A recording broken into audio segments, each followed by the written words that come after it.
Kongoko Errepublika Demokratikoa aberastasun natural handiko herrialdea da. Aberastasun horrek baina, txirotasunean murgildu du herria.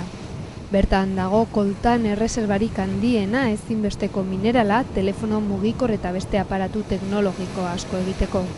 Urrea, estainua eta diamanteak ere non nahi aurkitu daitezke Kongon.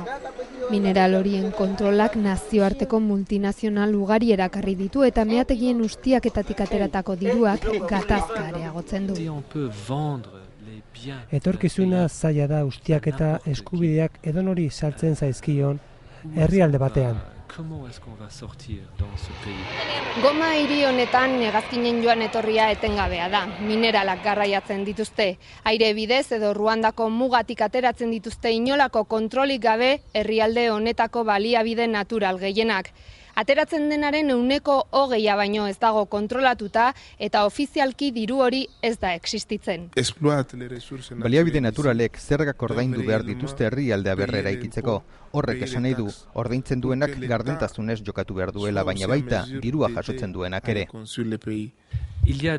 Probetxua ateratzen duen jende asko dago, baina herrialdearentzat inolako onurik gabe. Meategiak kontrolatzen dituzten horietako batzuk talde armatuak dira, lortutako dirutzarekin armak erosten dituzte eta horrek gatazka amaitzea zailtzen du.